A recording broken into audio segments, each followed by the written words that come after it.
Anime season 2024 has started off with a bang, and Solo Leveling is leading the charge.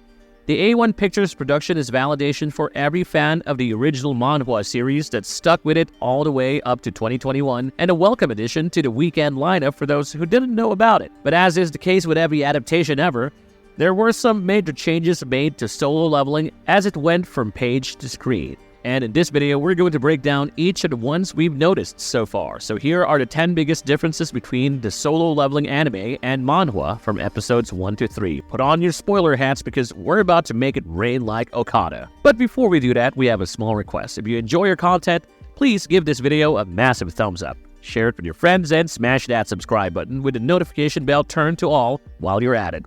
It helps us create the content that you love and bring in more marvelous viewers like you. Now let's get into it.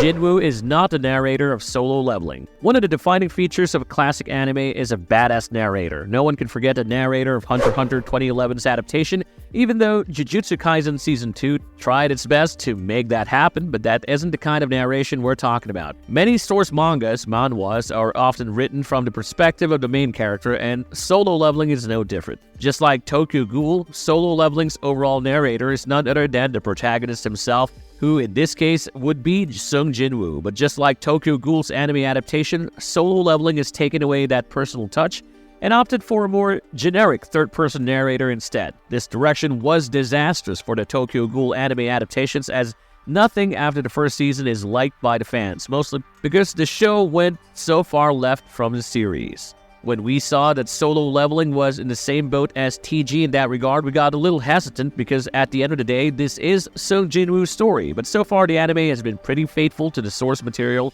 at least when it comes to accurately depicting the core concepts and themes of the series. Whether it takes the Tokyo Ghoul Season 2 route from here remains to be seen, though we don't think that will be the case. The opening sequence is from a different part of the franchise altogether.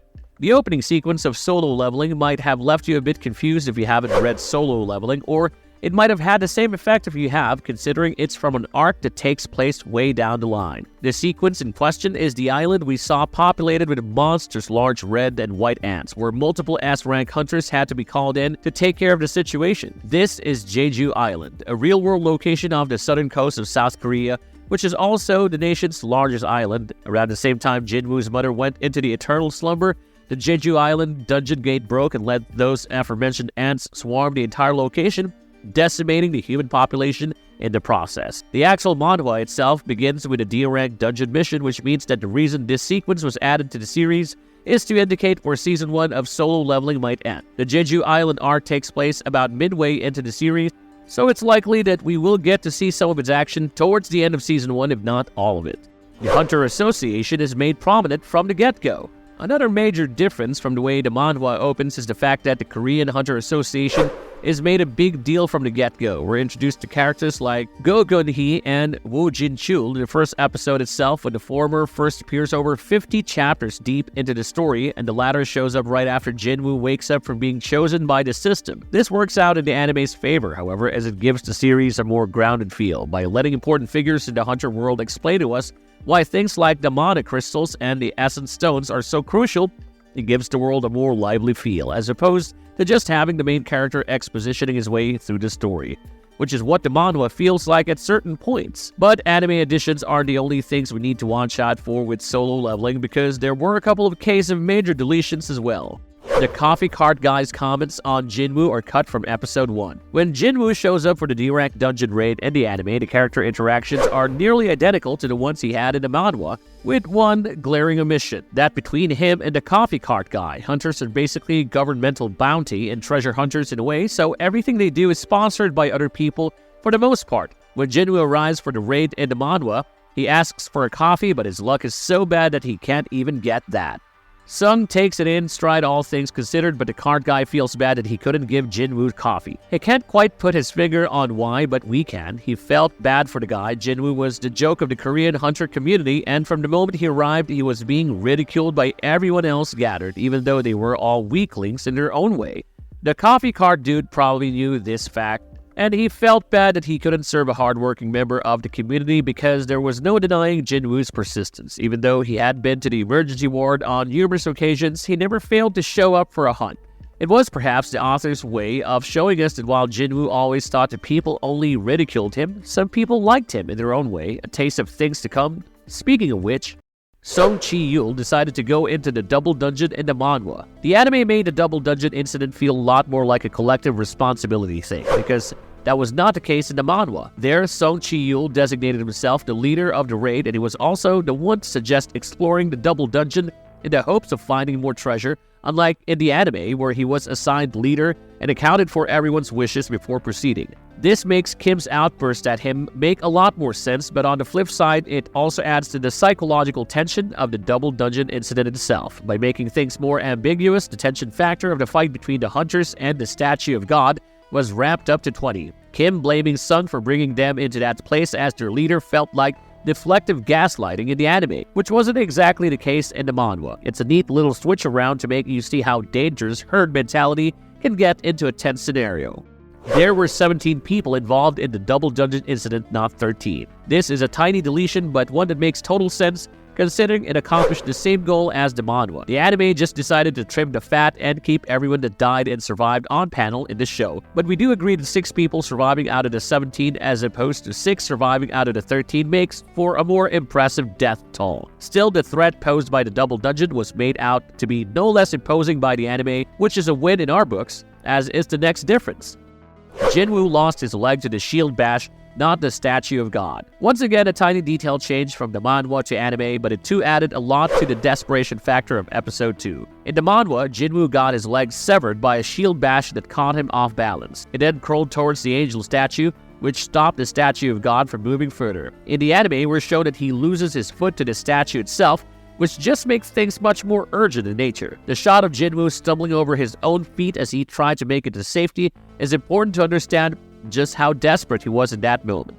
And it's one of the better extensions to a scene we've seen in a while.